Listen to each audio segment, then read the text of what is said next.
दोस्तों नमस्कार, स्वागत है आपका हमारे YouTube चैनल सम्राट एजुकेशन में। दोस्तों आज की इस वीडियो में आप लोगों को बीएससी एग्रीकल्चर 6 सेमेस्टर की एक विषय पोस्ट हार्वेस्ट मैनेजमेंट का 50 मोस्ट इम्पॉर्टेंट क्वेश्चन बताऊंगा और बहुत ही ज़्यादा इम्पॉर्टेंट होने वाला है ये वीडियो। तो आप लोगों से रिक्वेस्ट है वीडियो पूरा देख लीजिएगा, बहुत सारा क्वेश्चन आप लोगों का क्लियर हो जाएगा। वीडियो अच्छा लगी तो वीडियो को लाइक कीजिएगा, चैनल को सब्सक्राइब कीजिएगा। इसका पीडीएफ चाहिए तो डिस्क्रिप्शन में व्हाट्सएप ग्रुप का लिंक, व्हाट्सएप नंबर दिया गया है, मैसेज करके आप लोग इसका पीडीएफ भी ले सकते हैं। तो चलिए देख लेते हैं, बहुत ही इंपॉर्टेंट क्वेश्चन है। पहला क्वेश्चन है, कटे हुए फूलों या कट फ्लावर के लिए पैकेजिंग सामग्री क्या है। ठीक है, जो कट फ्लावर हो जाते हैं, कट फ्लावर के लिए पैकेजिंग सामग्री बोला है, किसमें पैक किया था उसको, तो कार्डबोर्ड बॉक्स में। ठीक है, कार्डबोर्ड बॉक्स में कट फ्लावर को पैकिंग किया जाता है। अगला है फादर ऑफ हार्टिकल्चर। ठीक है, हार्टिकल्चर के फादर कौन है, तो एम.एच. मैरीगौड़ा जी हैं। ठीक है, father of horticulture M H. Marigowda ji. और पूछ लिया फादर ऑफ मॉडर्न हार्टिकल्चर, तो के.एल. चड्ढा। के.एल. चड्ढा हैं father of modern horticulture. Father of horticulture M H. Marigowda ji हैं। ठीक है, फादर ऑफ पोमोलॉजी कौन है, तो father of pomology K C. Chadha. K C. Chadha father of pomology हैं। ठीक है, और पूछ लिया फादर ऑफ सिस्टेमिक हार्टिकल्चर, तो डी केंडोले हैं। ठीक है, डॉक्टर केंडोले। ठीक है, डॉक्टर केंडोले हैं फादर ऑफ सिस्टेमिक हार्टिकल्चर। और father of floriculture M S. Randhawa. Father of olericulture L H. Bailey. ठीक है, इतना याद रखिएगा भाई। मैं फिर से बताऊंगा, ये जो मैंने अभी 5-6 फादर बताए उन सभी को याद रखिएगा। ठीक है, तो father of horticulture M H. Marigowda, father of pomology K C. Chadha, father of modern horticulture K L. Chadha, father of systemic horticulture de Candolle, father of floriculture M S. Randhawa, father of olericulture L H. Bailey. ठीक है, तो यह याद रखिएगा। ये जो हार्टिकल्चर शब्द है लैटिन भाषा का शब्द है। ठीक है, पोमोलॉजी भी लैटिन भाषा का ही शब्द है। अब चलिए देखते हैं अगला क्वेश्चन, फलों का राजा किसे कहते हैं भैया। फलों का राजा आम को कहते हैं, ये सभी को पता होगा, लेकिन फलों का रानी किसे कहते हैं यह नहीं पता होगा। तो फलों का रानी लीची को कहते हैं। फलों का राजा आम को, फलों की रानी लीची को। और सब्जी वाले भी पूछ सकता है फलों का राजा और फलों की रानी, सॉरी सब्जियों का राजा सब्जियों की रानी, तो वह सब मैंने आप लोगों को बता दिया, इसलिए नहीं बताएंगे। अगला क्वेश्चन देखेंगे, सेब का रंग लाल होने का कारण। सेब का रंग जो है वह लाल होता है, आप लोग देखेंगे सेब, उसका जो रंग लाल हो जाता है वह किसके कारण होता है, तो एंथोसाइनिन के कारण। एंथोसाइनिन के कारण सेब का रंग लाल हो जाता है। ठीक है, अगला क्वेश्चन है, टमाटर का लाल रंग किसके कारण होता है, तो टमाटर का रंग जो होता है लाल लाइकोपीन के कारण होता है। ठीक है, टमाटर का रंग लाल लाइकोपीन के कारण होता है। अगला क्वेश्चन है, नमक के घोल को क्या कहते हैं। ठीक है, तो सब्जियों को प्रिजर्व करने के लिए नमक के घोल का यूज किया जाता है। वो जो नमक का घोल होता है इसको क्या बोलते हैं, अपने हार्टिकल्चर के भाषा में ब्राइन बोला जाता है उसे भैया, ब्राइन। नमक के घोल को ब्राइन, चीनी के घोल को सिरप। ठीक है, तो नमक के घोल को क्या बोलते हैं, ब्राइन बोलते हैं। अगला है, हार्मोन शब्द किसने दिया, तो जो हार्मोन विभिन्न प्रकार के होते हैं उनमें से जो हार्मोन शब्द होता है वह हार्मोन शब्द किसने दिया है, तो स्टारलिंग जी ने दिया है। ठीक है, स्टारलिंग ने दिया है हार्मोन शब्द। तो उम्मीद करते हैं अच्छा बहुत ही क्वेश्चन है और आप लोगों को अच्छा लगा, समझ में आ रहा होगा। पीडीएफ ले लीजिएगा, डिस्क्रिप्शन में व्हाट्सएप ग्रुप का लिंक, व्हाट्सएप नंबर दिया गया है। अगला क्वेश्चन है, विश्व में सबसे ज़्यादा आम का उत्पादन कहाँ पर होता है। विश्व में सबसे ज़्यादा आम का उत्पादन भारत में होता है भैया। लगभग 54% आम का उत्पादन जो है अकेले भारत करता है, और भारत में सबसे ज़्यादा आम का उत्पादन उत्तर प्रदेश में होता है। ठीक है, विश्व में सबसे ज़्यादा आम का उत्पादन कहाँ पर होता है, तो विश्व में सबसे ज़्यादा आम का उत्पादन भारत में होता है। और भारत में यदि पूछ जाए सबसे ज़्यादा आम का उत्पादन कहाँ होता है, तो भारत में सबसे ज़्यादा आम का उत्पादन कहाँ पे होता है भैया, यूपी में होता है। ठीक है, आगे चलते हैं, पूछ देगा, नहीं जाने दीजिए, इस तरह नहीं जाएंगे। अगला क्वेश्चन है, विश्व में सब्जी उत्पादन में भारत का कौन सा स्थान है, तो विश्व में सब्जी के उत्पादन में भारत का दूसरा स्थान है। और पहला स्थान किसका है आप लोग कमेंट में बताइएगा। ठीक है, मैंने बताया हुआ है पिछले वाली वीडियो में, तो आप लोग बताइएगा कि विश्व में सब्जी उत्पादन में भारत का, विश्व में सब्जी उत्पादन में पहला स्थान किसका है, दूसरा स्थान अपने भारत का। अगला है, पिचिंग किस में किया था। ठीक है, जो पिचिंग की प्रक्रिया होती है वो किस में की जाती है, तो लौकी और कद्दू में। लौकी और कद्दू में पिचिंग किया जाता है। ठीक है भैया, किसमें किया जाता है, लौकी और कद्दू में। आगे देखते हैं, फल परीक्षण पर सर्वप्रथम किसने कार्य किया। ठीक है, थोड़ा सा फोटो सही नहीं आ पाया है, मैनेज कर लीजिएगा भाई, क्या बताएं। अगला क्वेश्चन है, फल परीक्षण पर सर्वप्रथम कार्य किसने किया। ठीक है, फलों के प्रिजर्वेशन पर या परिरक्षण पर सबसे पहले काम किया निकोलस एपर्ट जी ने। ठीक है, निकोलस एपर्ट जी ने सन 1775 ईस्वी में फलों के परिरक्षण पर सबसे पहले काम किया था। ठीक है, निकोलस एपर्ट जी ने। अगला है परिरक्षण उद्योगशाला कहाँ स्थापित है, तो 1920 में मुंबई में स्थापित होगा। ठीक है, परिरक्षण उद्योगशाला कहाँ पर स्थापित किया गया है, तो 1920 में मुंबई में स्थापित किया गया था। देश का प्रथम फल परिरक्षण कारखाना जो है 1935 में मुंबई में ही स्थापित भी किया गया था। ठीक है, देश का प्रथम फल परिरक्षण कारखाना 1935 में मुंबई में स्थापित किया गया था। ठीक है, और परिरक्षण उद्योगशाला कहाँ पर स्थित है, तो मुंबई में स्थित है। 1920 ईस्वी में इसको लगाया गया था। आगे चलते हैं भाई, CFTRI का स्थापना कब हुआ, तो सन 1950 ईस्वी में हुआ। कहाँ पर है यह, तो मैसूर में। ठीक है, मैसूर कर्नाटक में यह स्थित है। ठीक है, इसका पूरा नाम क्या होता है, तो central food technological research institute. अगला क्वेश्चन है FPO का पूरा नाम क्या है। ठीक है, तो बहुत इंपॉर्टेंट है और बार बार एग्जाम पूछ लेता है FPO बहुत पूछता है। तो FPO का पूरा नाम होता है फूड प्रोडक्ट आर्डर। सन 1955 ईस्वी में इसको लागू किया गया था, फूड प्रोडक्ट आर्डर को। ठीक है, याद रखिएगा, बहुत ही इंपॉर्टेंट क्वेश्चन है भैया। अगला क्वेश्चन है खाद्य एवं पोषण बोर्ड की स्थापना हुई। खाद्य एवं पोषण बोर्ड की स्थापना कब हुई, सन 1973 ईस्वी में हुआ था। खाद्य और पोषण बोर्ड की स्थापना सन 1973 ईस्वी में हुआ था। अगला क्वेश्चन है फल व सब्जी का भंडारण कितने प्रतिशत भाग प्रोसेसिंग किया था। ठीक है, फल और सब्जी जो होती है उनका कितना परसेंट भाग है जो कि प्रोसेसिंग में लिया जाता है हमारे भारत देश में, तो लगभग 2%। 2% से भी कम भाग जो है वो हमारे भारत देश में प्रोसेसिंग में लिया जाता है। ठीक है, मतलब बहुत कम फल और सब्जियों का प्रोसेसिंग हमारे यहाँ होता है, लगभग 2% से भी कम भाई, मतलब समझ सकते हैं बहुत ही कम होता है। अगला है कंद वाली फसलों की खुदाई के बाद 2 से 5 दिन तक खेत में ही छोड़ देने की प्रक्रिया क्या कहलाती है। ठीक है, जो कंद वाले फसल होते हैं, जैसे क्या हो गया भाई, प्याज हो गया, लहसुन हो गया। ठीक है, मुख्य रूप से यह कंद वाली फसल हो गई, इनको खुदाई के बाद 2 से 5 दिन तक खेत में छोड़ने की प्रक्रिया क्या कहलाता है, तो क्योरिंग कहलाता है। क्योरिंग मुख्य रूप से लहसुन और प्याज में किया जाता है। ठीक है, आलू में भी किया जाता है। ठीक है, क्योरिंग जो होता है 2 प्रकार से किया जाता है, एक प्राकृतिक तरीके से, एक कृत्रिम तरीके से। तो प्राकृतिक रूप से धूप में छोड़ने की प्रक्रिया को क्योरिंग बोलते हैं, और कृत्रिम रूप से भी कर सकते हैं, उसके लिए विभिन्न रसायनों का यूज किया जाता है। लेकिन आप लोग जानते रहिएगा कि कंद वाली जो सब्जी होती है उनको खुदाई के बाद 2 से 5 दिन तक खेत में छोड़ने की प्रक्रिया क्योरिंग कहलाती है। मुख्य रूप से आलू और लहसुन में, आलू, प्याज और लहसुन में होता है। अगला क्वेश्चन है फल वाली सब्जियों को कृत्रिम रूप से पकाने की प्रक्रिया क्या कहलाती है। जो फल व सब्जी होते हैं, फल और सब्जियों को कृत्रिम रूप से पकाने की प्रक्रिया को राइपेनिंग बोला जाता है। ठीक है, क्या बोला जाता है भैया, राइपेनिंग बोला जाता है। अगला क्वेश्चन है ZECC का पूरा नाम बताइए। ZECC, इसका पूरा नाम होता है जीरो एनर्जी कूल चेम्बर।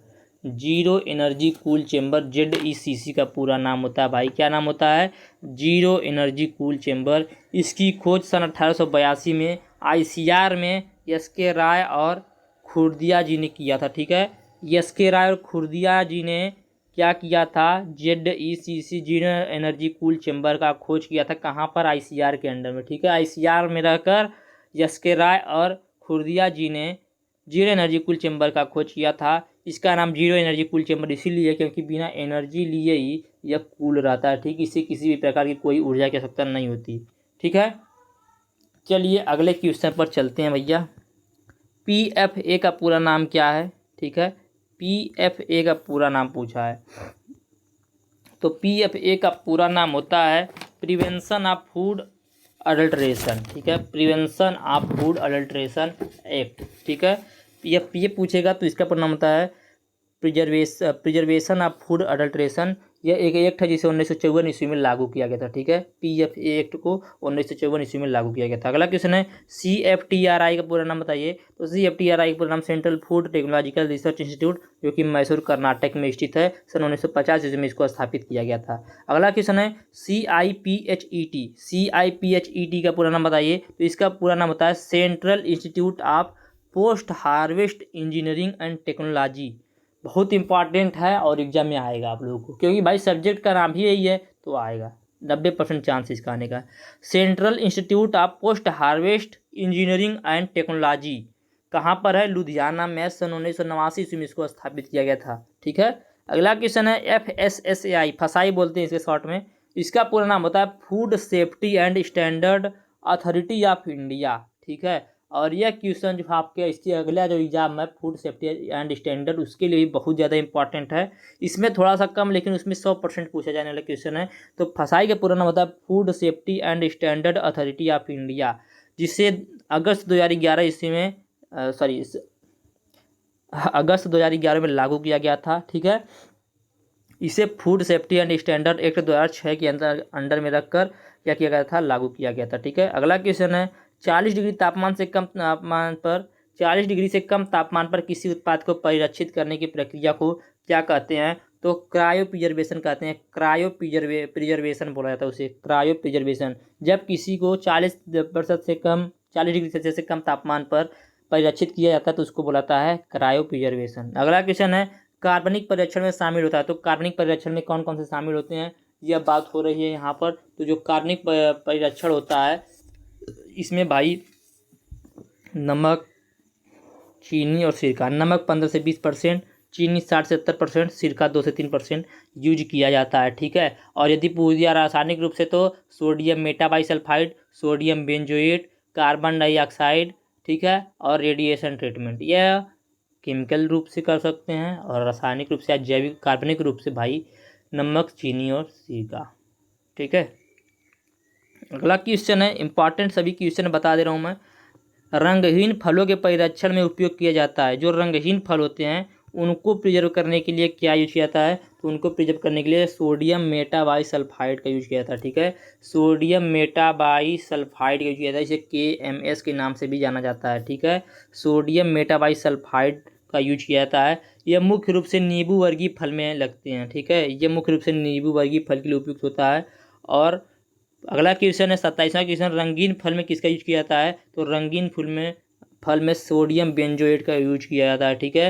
रंगीन फलों में सोडियम बेंजोएट का यूज किया जाता है। अच्छा, ये जो मैंने बताया सोडियम मेटाबाइसल्फाइड जो कि रंगहीन फलों में यूज किया जाता है, इसका जो उपयोग होता है मुख्य रूप से ना वो नींबू वर्गीय फलों में किया जाता है। और यह जो होता है इसमें उपस्थित जो सल्फर ऑक्साइड होता है SO2 होता है, यह फल परिरक्षण का कार्य करता है, ठीक है। सोडियम मेटाबाइसल्फाइड में SO2 होता है जो वह फल परिरक्षण का कार्य करता है। और रंगीन फलों में प्रिजर्व करने के लिए सोडियम बेंजोएट का यूज किया जाता है। इसमें भाई बेंजीन गैस होती है जो कि फल परिरक्षण का कार्य करती है, ठीक है। तो याद रखिएगा सोडियम बेंजोएट में बेंजीन गैस फल का परिरक्षण करती है, और सोडियम मेटाबाइसल्फाइड में SO2 फल का परिरक्षण करता है। आगे देखते हैं अगला क्वेश्चन, सब्जियों को किससे प्रिजर्व किया जाता है, ठीक है।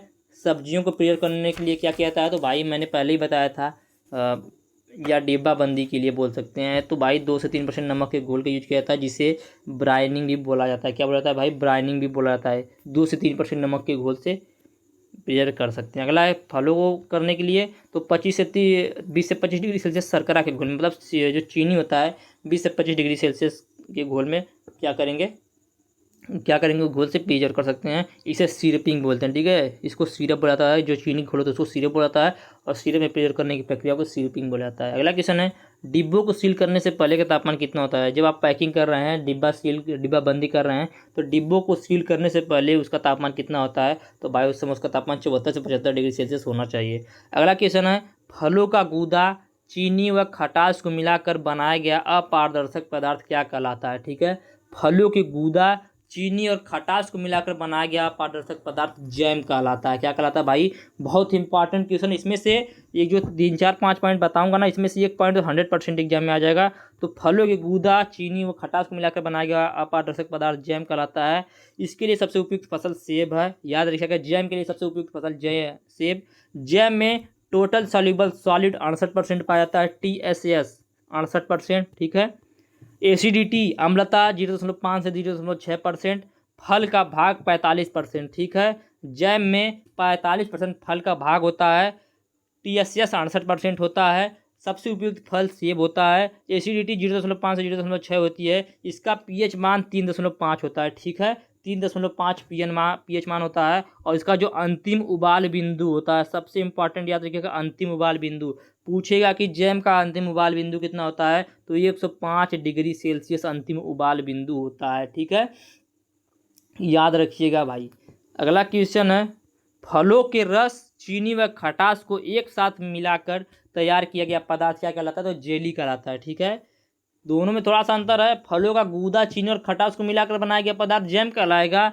फलों के रस, चीनी और खटास को एक साथ मिलाकर बनाया गया पदार्थ जेली कहलाएगा। ठीक है, जेली के लिए उपयुक्त फल अमरूद है। जेली का प्रमुख घटक पेक्टिन होता है। ठीक है, जेली में प्रमुख घटक जो होता है पेक्टिन होता है। ठीक है, फलों में पेक्टिन कैल्शियम पेक्टेट के रूप में होता है। ठीक है, और इसमें TSS जो होता है 65%। जेली में TSS total soluble solid 65%। Acidity 0.75 से 0.9%। पेक्टिन 1%। फलों का रस 45% और इसका pH 3.2। उसका pH 3.5 था।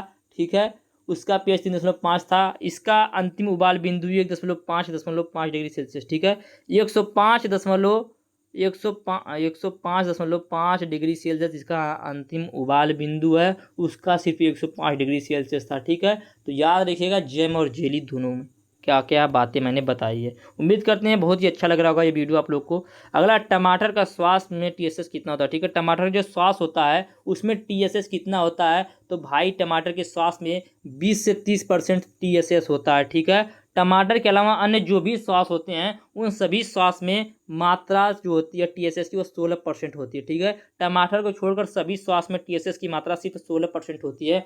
और टमाटर में केचप का जो भाग होता है वह 25 से 28% होता है। टमाटर में केचप का जो भाग होता है वह 25 से 28% होता है। ठीक है, और टमाटर के अलावा सभी सॉस में TSS की मात्रा 16% होती है। टमाटर के जो सॉस होते हैं उनको बनाने के लिए बीजों का प्रयोग करता है और केचप बनाने के लिए बीजों का प्रयोग नहीं किया जाता। ठीक है, टमाटर के सॉस और केचप को परिरक्षित करने के लिए सोडियम बेंजोएट का यूज किया जाता है। ठीक है, टमाटर के जो सॉस होता है चटनी, ठीक है, और केचप को परिरक्षित करने के लिए सोडियम बेंजोएट का यूज किया जाता है। टमाटर की सॉस को संसाधित करने के लिए 80 से 85 डिग्री सेल्सियस पर 20 से 30 मिनट तक रखा जाता है। ठीक है, तो यह याद रखिएगा।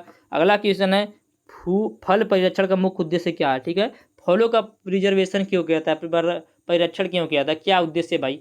तो उद्देश्य है कि गुणवत्ता नियंत्रण। ठीक है, गुणवत्ता को नियंत्रित करने के लिए उसका परिरक्षण किया जाता है। सब्जी का भी इसीलिए किया जाता है। अगला है, मार्मलेड बनाने हेतु उपयुक्त फल कौन सा है?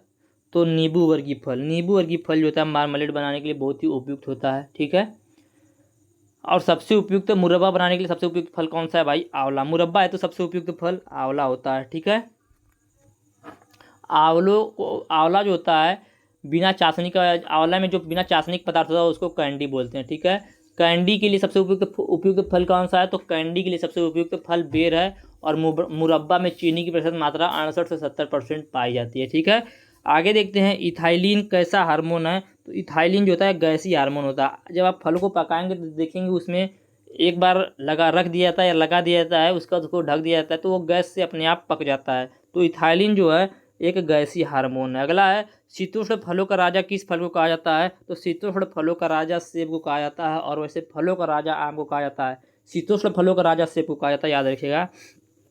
अगला है, IIVR का पूरा नाम बताइए। तो IIVR का पूरा नाम होता है Indian Institute of vegetable research. Indian Institute of vegetable research, जो कि वाराणसी में स्थित है। कहाँ पर? वाराणसी में स्थित है। 1999 ईस्वी में इसको स्थापित किया गया था यूपी में। ठीक है, यूपी का एक जिला है वाराणसी, वहाँ पर है।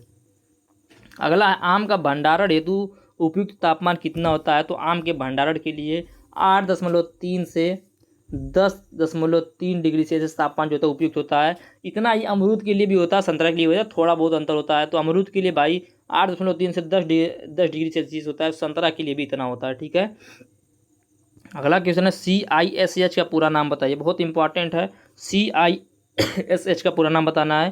तो इसका पूरा नाम होता है सेंट्रल इंस्टीट्यूट फॉर सब ट्रॉपिकल हार्टिकल्चर।